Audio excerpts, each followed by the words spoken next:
Hello, friends. Welcome to DNF Diaries. Every other week, we bring you a wonderfully entertaining, low-stakes, absolutely no-shame story of a DNF in the ultramarathon, sub-ultra, FKT, or thru-hike world. For those that are not familiar, DNF stands for Dungeon Ninja Fighter. JK, it means did not finish. Just so you guys know, we are accepting DNF stories through our email, dnfconfessions@gmail.com. Or you can slide into our DMs on Instagram at DNF Diaries. Please send us your stories about quitting or DNFing an endurance effort. If you'd like to be kept anonymous, we can make that happen as well. Oh, my name's Tara Dower, and my chosen adventure is giving my friends haircuts. I just took 2 inches off Rascal's head hair, and and now she has less weight. And she's ultralight. Ultralight's a major part of Rascal's personality. Yeah, it's pretty much the personality Which is trait. why a bob would have been better. I can't. A bob with straight, thick bangs. It would have been better for the ultralight. Guess you're not ultralight, we could shave it. We could shave My it. head. Oh, a buzz cut? We could buzz it. Buzz it. I am not Brittany from the early 2000s. Well, when you're staying with us, we do have clippers, so we could just do it then. Just in case. That's in case. Great. Cleo's super good at using them, so you've got like a week. You got like a week to think about it. Oh gosh. Yeah. I'm trying not to be dramatic in this season of life right now, so. Oh my gosh. You gotta embrace who you are. So all three of us are dramatic. I feel like a bob or like a buzz cut is it's not dramatic at all. It's like the least dramatic thing you could do.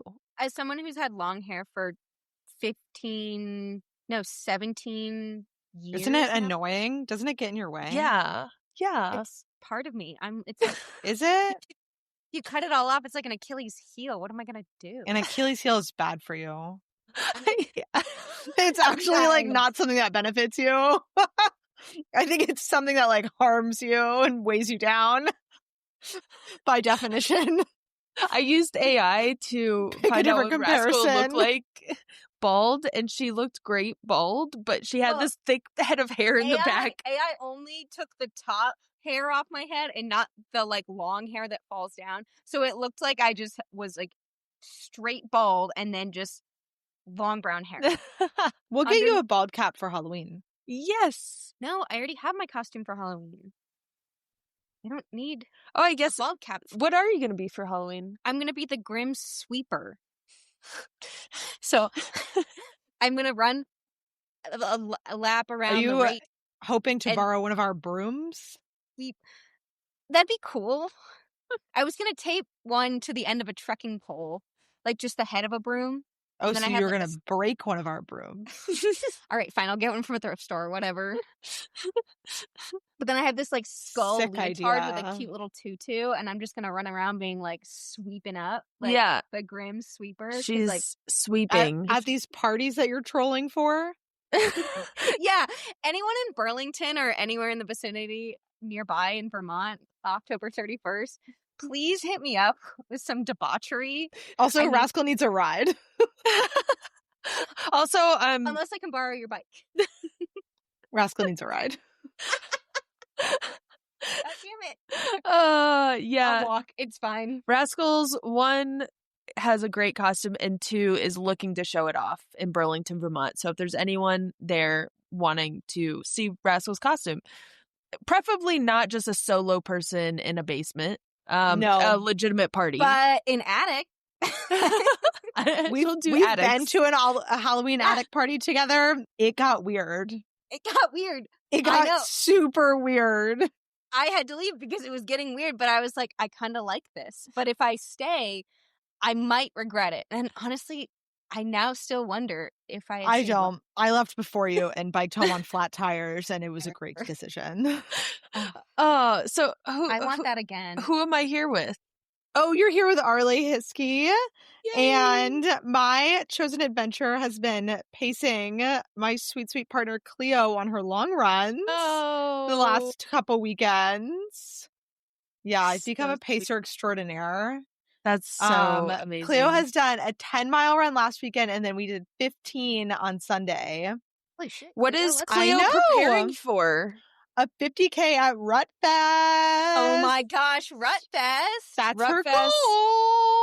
If you're cool and you're in Vermont, come do Rut Fest. Or New Hampshire or anywhere nearby.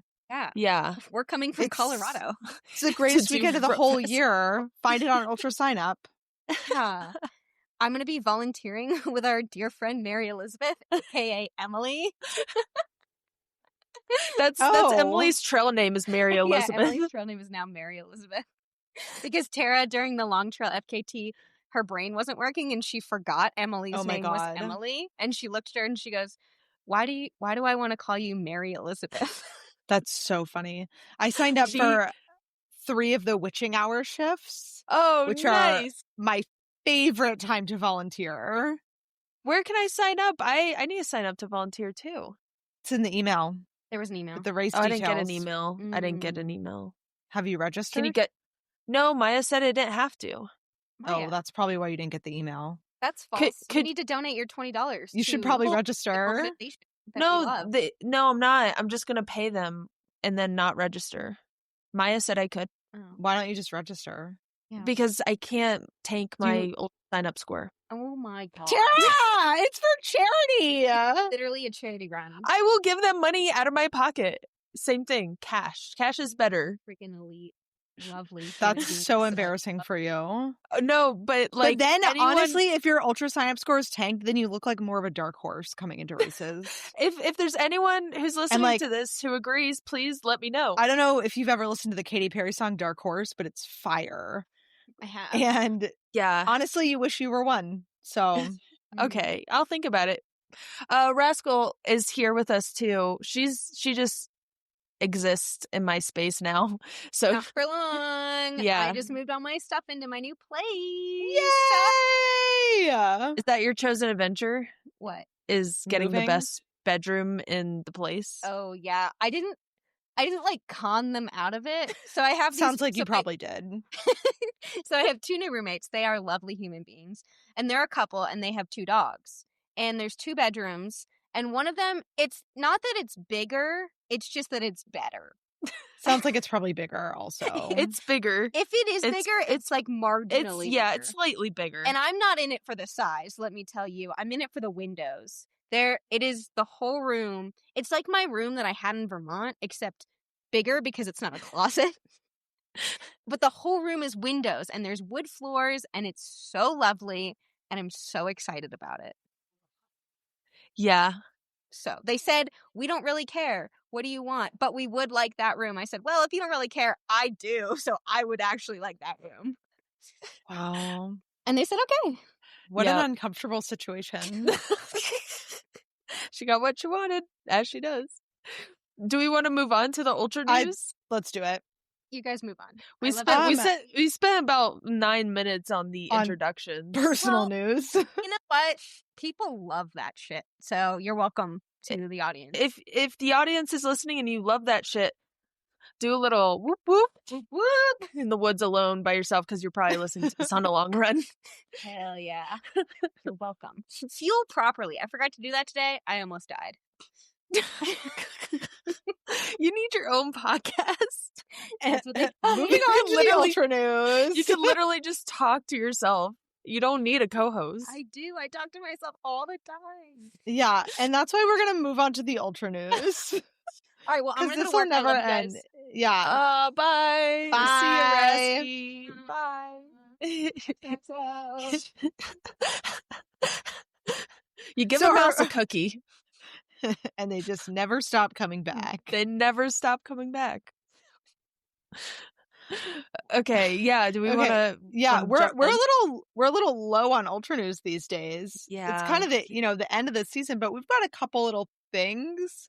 Our first one, I don't really know what the news is, but I've seen some memes from your boy about this. Camille Herron, is she missing? What's happening? Anybody know?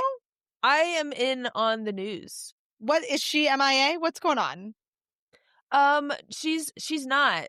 Okay, I don't want to spew anything. There's a lot of like misinformation spiraling in this around this situation, and everyone has a different version of it, but essentially the 24-hour team had Camille on the team. Camille did not sign the like contract because it made her anxious, so she didn't sign it.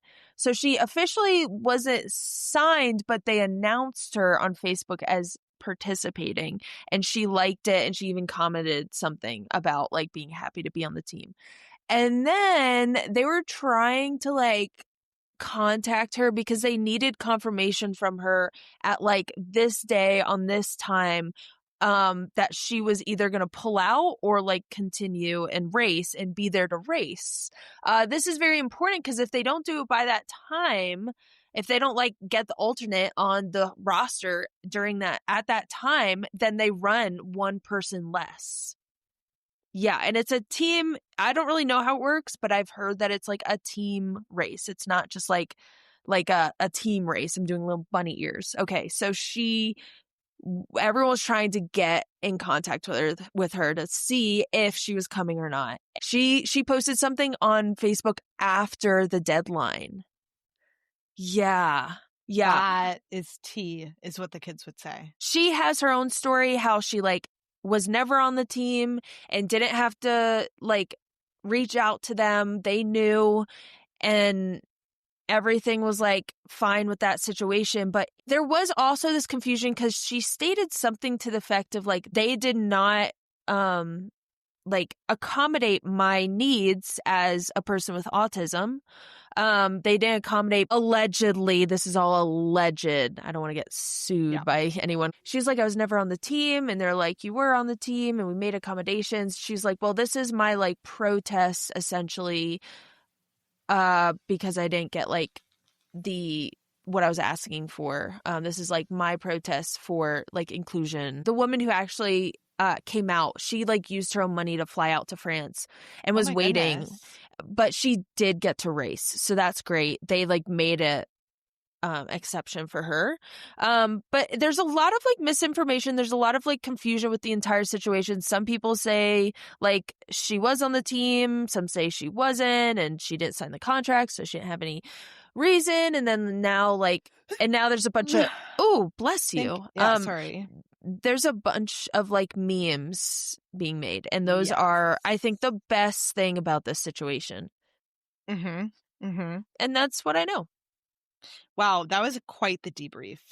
Yeah. On if Camille Herron is missing. It sounds like she's not missing, but there's quite the drama going on there. What do you think? I think that's a wild story. You know, I don't even know what to think. I just think that's wild. The whole thing. Yeah. The whole thing. Yeah, I love the ultra drama. We're all so nice, and so like when there is some drama, I love it. I love it. Yeah, I love it not to involve me. Yeah, eat it. Yeah. Yeah. Okay. So that's that situation. Our next ultra news is less drama-fied, less gossipy, but quite the news story nonetheless. So a couple weeks ago, I don't really keep tabs on the Ironman or the triathlon world, but a couple weeks ago, I was running with my friend Megan Jensen, shout out, and she does keep tabs on the Ironman world.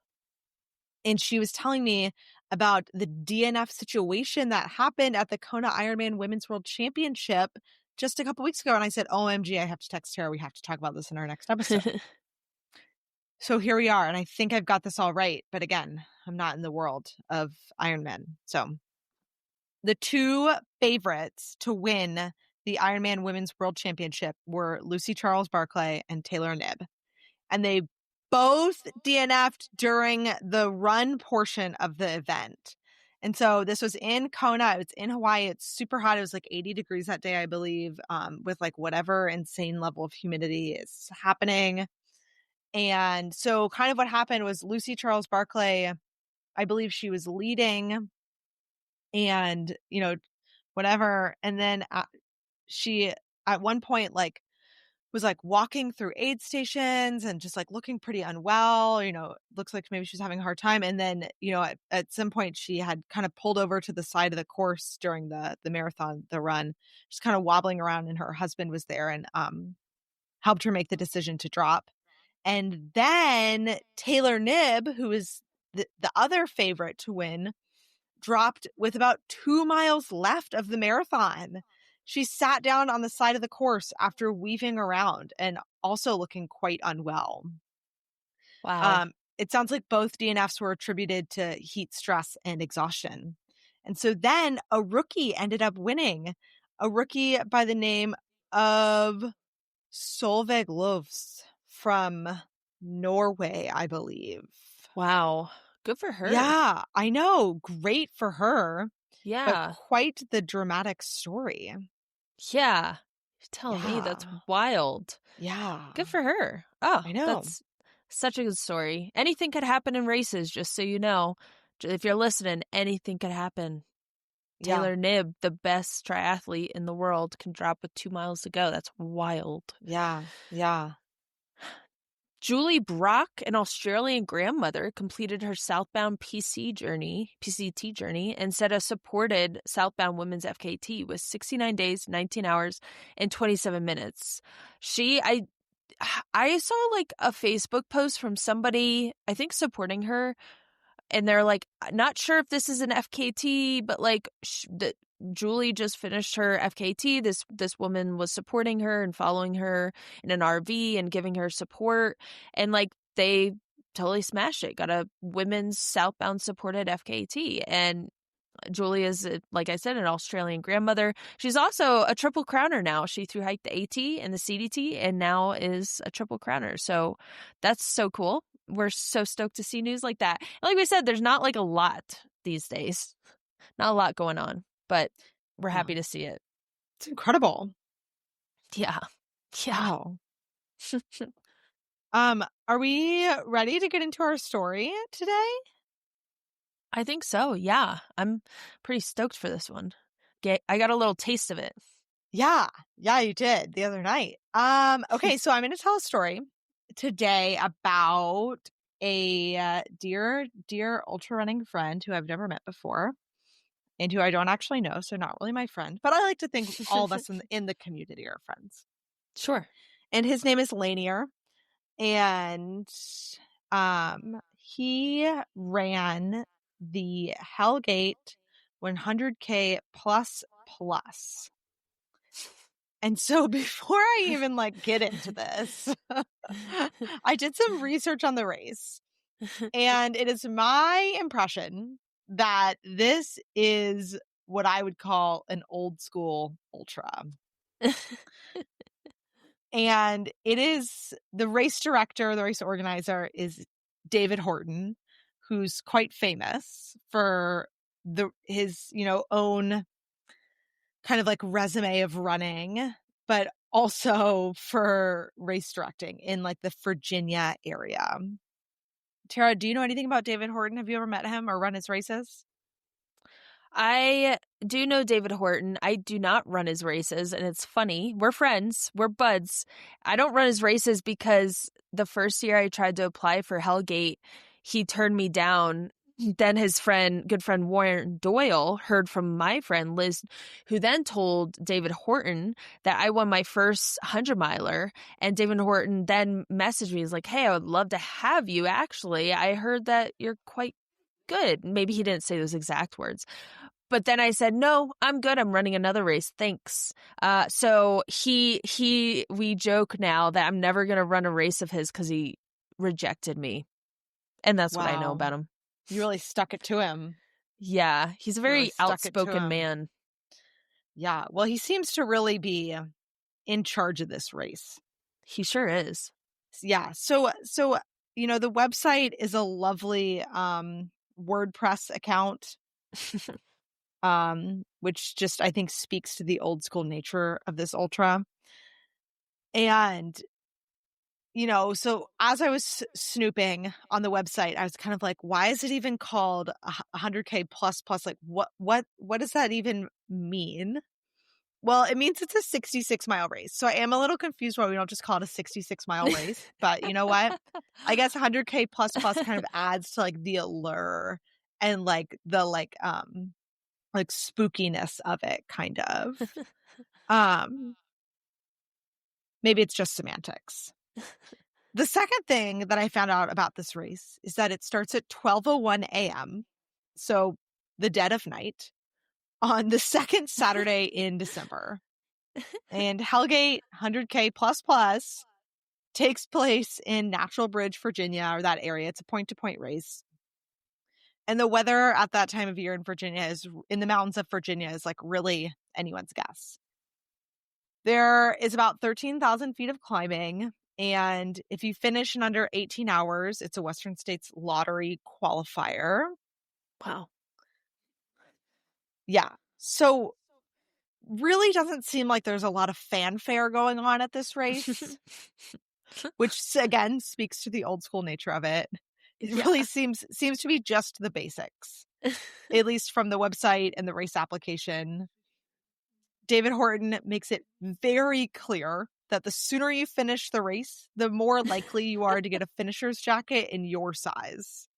And if you are the last person to finish, you'll get whatever size is left. Entrants are also told to make checks payable to David Horton himself. And only runners without crews are allowed to have drop bags. And you can only have one drop bag that gets transported from the first aid station to the second aid station. So, Tara, now that I've kind of explained and set the scene for this old school ultra, what is your experience with that kind of like brand of events in our sport? Oh, I like them a lot. Have you run any of them? Yeah, I have applied for Hellgate. I've been to events similar to this, but still I signed up through Ultra Sign Up. So a little more up to date. I'm looking at his like whole application now, and it's bringing back memories. I would imagine, David's been doing this a long time, and there's a lot of like things in this like race like application it seems like he's been doing this so long that he knows what he needs to put in there so this or that is answered.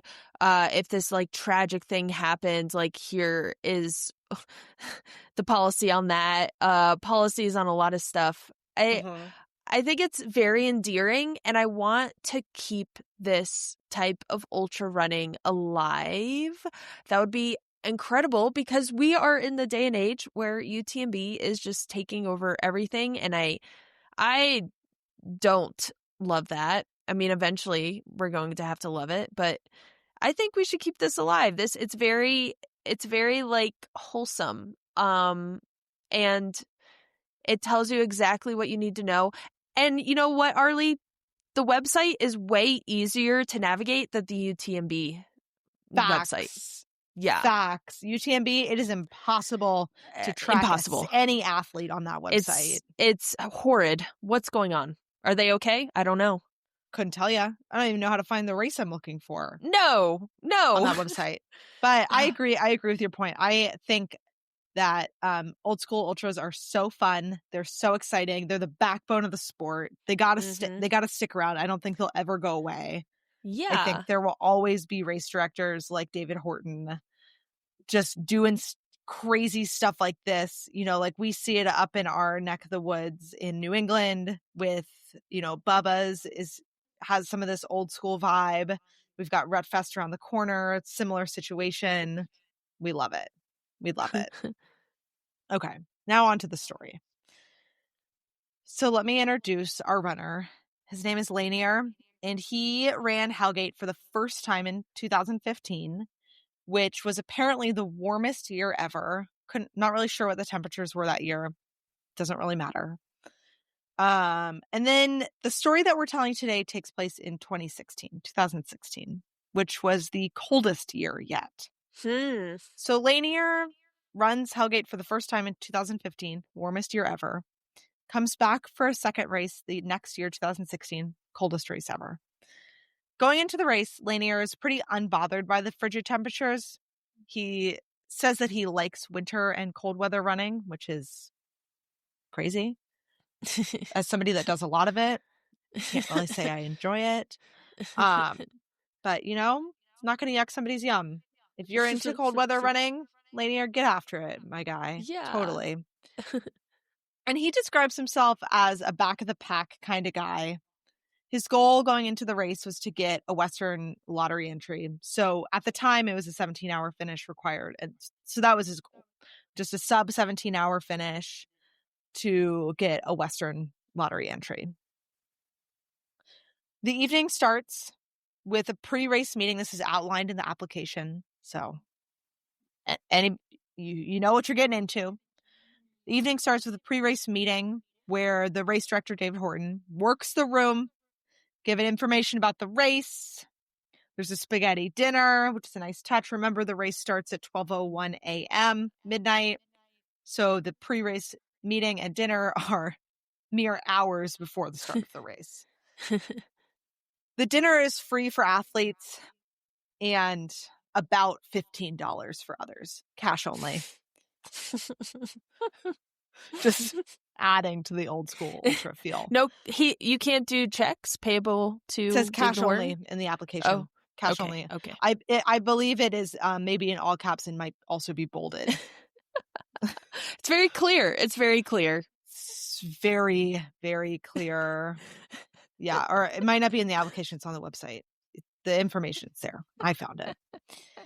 David, at this ultra super cold year, frigid, one might say, David at this pre-race meeting is warning runners not to rock hop creek at mile 3. He says there is ice on the rocks. Go through the water. Get wet. Deal with it. Welcome to ultra running. It's not a direct quote. Feels like it might be pretty close, though. Tara, have you had warnings like that at a pre-race meeting? Yeah. You know, I've had a famous David Horton pre-race briefing, and it's a lot of information, kind of similar to that. A lot of advice. Have you ever had a pre-race meeting where they've kind of spoken to like the terrors of the course? No, usually it's in like yeah, I guess I have. Thinking of the ones I've seen from Aravaipa, they do like bring up all the things that could happen. So yeah, I have, and it's fine. Okay. It's like, yeah, that's why we do it. Not really why we do it, but it's a good reason why we do it. Personally, I find those kind of like, here are the terrors of the course, quite intimidating in a pre-race meeting. Personal anecdote time. The first 100K I ever ran, you were there, Tara. At this pre-race meeting, the race director, this man, is like, so it's going to rain a lot tonight. It's currently raining. There is a creek crossing that you'll have to do 4 times. I'm going to go out and check it out at 3 a.m. this morning. If it comes up to my chest, this man is like 6'5". If it comes up to my chest, we'll reroute it. And I was like, excuse me? If it comes up to your chest, that'll be my whole body. Yeah. We're not going to reroute it till it's that high? Are you serious? I was quite nervous. It was a non-issue. It was completely a non-issue. Anyways, back to Lanier's story. There's a big carpool to the start because it's a point-to-point race. And yes, David does say in the application or the website that he rents a 12 to 16 passenger van to help transport runners to the start line. And runners are encouraged to carpool with other runners, and they are explicitly told to not drive themselves to the start line as they will not be able to get their vehicles back. Oh. Yeah. Wait, so how do the people who are carpooling, like how do the runners who do the carpool, like, well, if you don't have a crew, you're encouraged to either get in David's van or in a car with a runner that does have a crew. Yeah. Okay. I see. Yes. And then I guess you just like leave your car where this dinner happens. The spaghetti dinner, $15. The spaghetti dinner, about 15. About $15. You got to account for inflation each year. It's about 15. Yeah, about 15. Direct quote from the website. Remember, the race starts at 12:01 a.m. So this is all happening in the dead of night. This like getting into David Horton's rented van and getting to the start line. In 2016, all the runners show up to the start line. The air temperature is 25 degrees. Oof. Pretty damn cold. And as many of us know, midnight is not the coldest part of the night. It is one of the warmer hours of darkness. So the race starts. Lanier's stoked on the cold, running along, chit-chatting it up with other runners, you know, with excitement of the race. It's nighttime. It's gonna stay nighttime. There's, you know, the exciting buzz amongst all the runners that happens when a race starts. So they make it to this, you know, creek at mile 3 that David has forewarned everyone about. It's maybe 14 feet wide, which is a pretty sizable creek, it sounds like. Lanier is like, I'm not rock hopping. You know, the man told me not to rock hop. I'm not rock hopping. Getting my feet wet. Dipping my dogs in. And that water was cold. But Lanier's dogs were in it. And he is making his way across, brave soul that he is, and then slips and falls on a rock. Belly flop. Right into the creek. No. His front side completely soaked in freezing cold water at mile 3 of 100K plus. Don't forget the plus. Plus. Yeah, plus. So at first, he is just so totally shocked at how cold the water is. And at how this very, very cold water is now all over his entire front side of his body. But you know what? Lanier's a trooper. He's trucking along, soaking wet in 25-degree and dropping temperatures. Luckily, he makes it to the aid station at mile 4.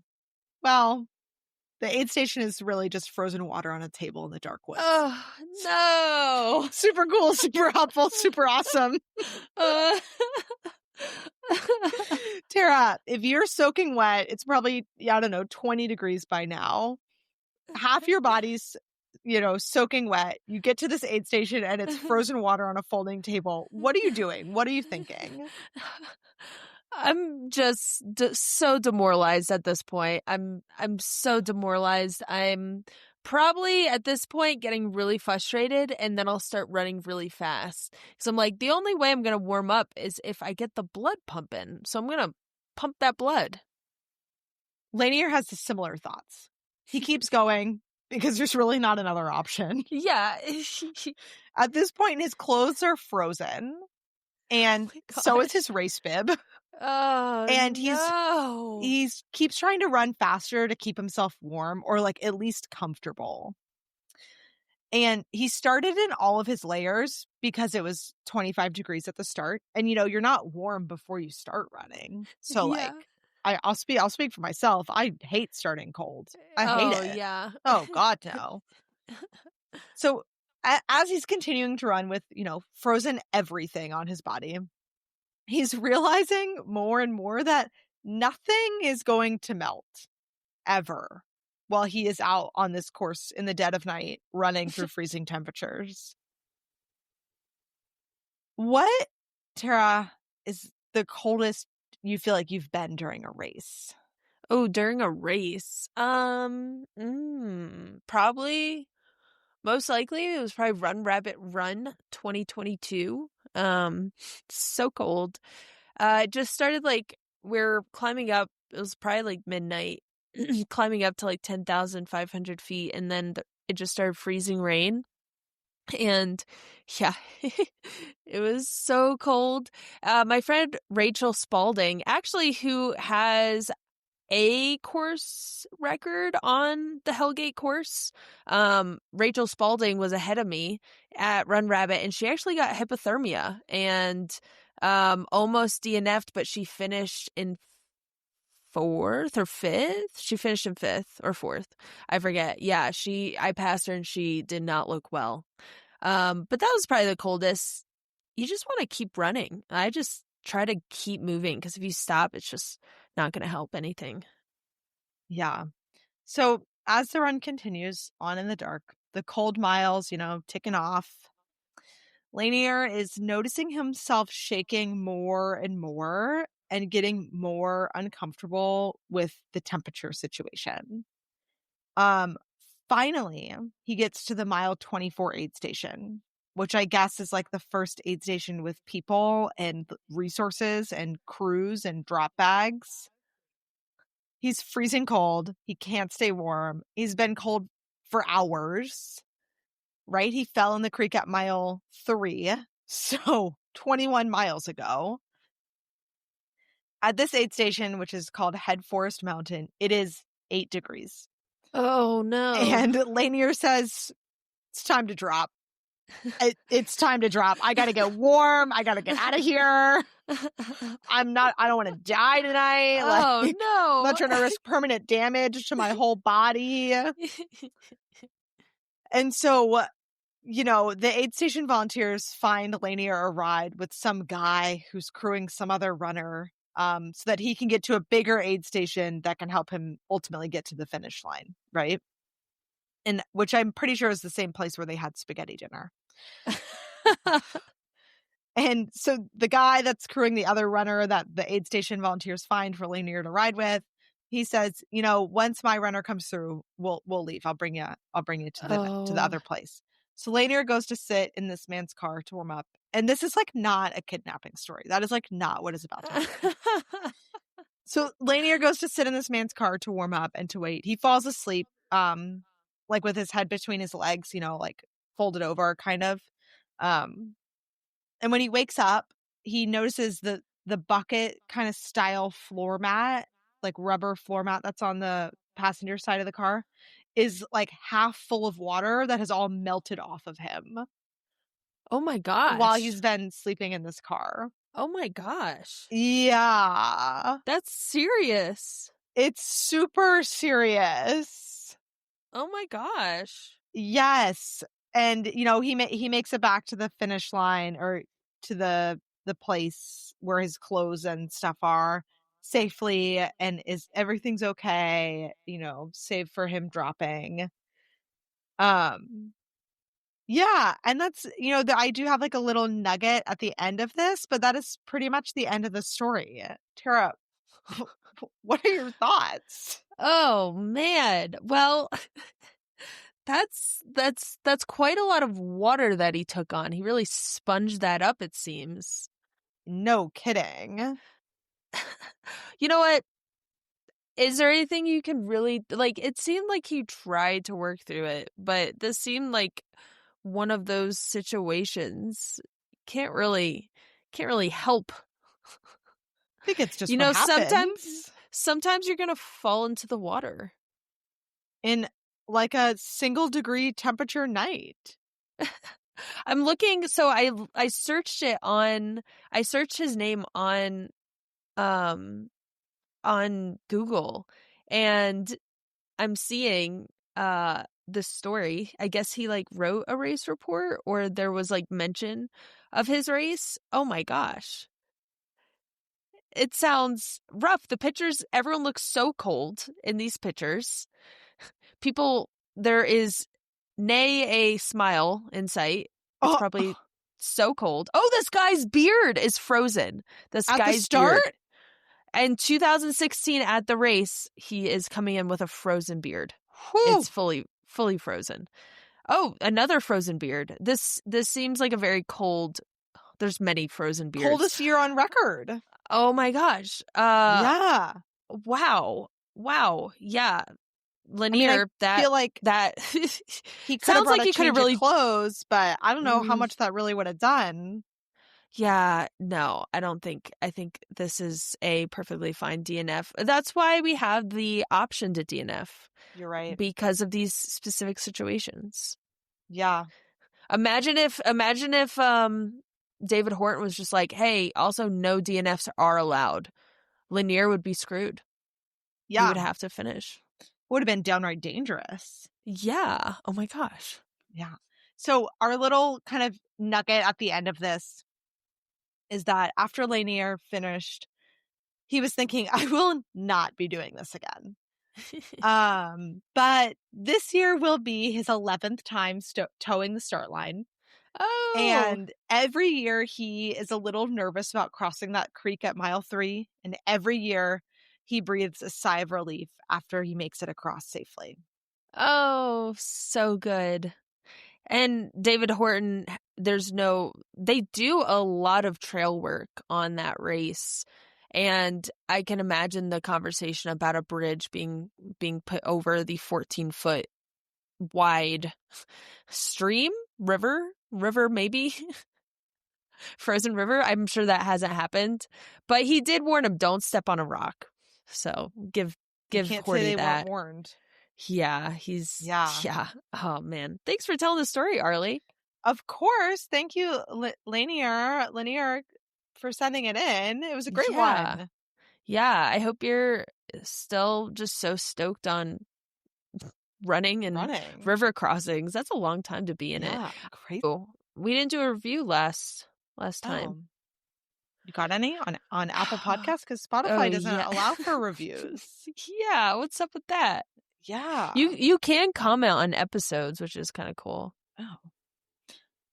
Well, here we go. While Tara's looking for a review, I just want to tell all of our listeners who are emailing stories, if we don't get back to you right away, we will. Sometimes it just takes a long time to get to the emails. But we love getting your stories. Keep sending them. Please don't take it personally. Please don't be heartbroken if we don't respond right away or within a month. Don't worry. There is a good amount. I know. Yeah. This is so exciting. Thank you guys for sending these. Very exciting. Yeah, keep sending your stories. We love it. Yeah, I have a review here from, I think we did this one. Did we do this one? I don't know if we did this one. You'll let me know. No, okay. I think we have done this one. No, I don't think we have. I don't know. August 7th from LaGrady. Do you remember that? Delightful neoprene Felicius? I don't know if we've done that one. Okay, so they say 5 stars. First off, thank you. Thank you for acknowledging us, affirming me, affirming Arlee. Oh, Arlee, you're part of it now too. Oh my gosh. What? I have meshed Robin, Reese, Rascal's names into one, and I can't stop. And now you're part of it. I almost called you Rascal. Oh. It's okay. Arlee. It's okay. Arlee does sound like it could start with an R if you look. Yeah, it does. It really does. Okay, sorry. Having discovered this podcast through Tara's Instagram, of course, it was appropriate to listen to a Western States report first. What a fantastically insane story. And Tara, we're all glad you didn't die on that cot. Working my way through the rest of the episodes now, and these hosts don't miss. The conversations are hilarious, sometimes serious and casual, without ever feeling like you're wasting time. Oh, we like to think so too. That.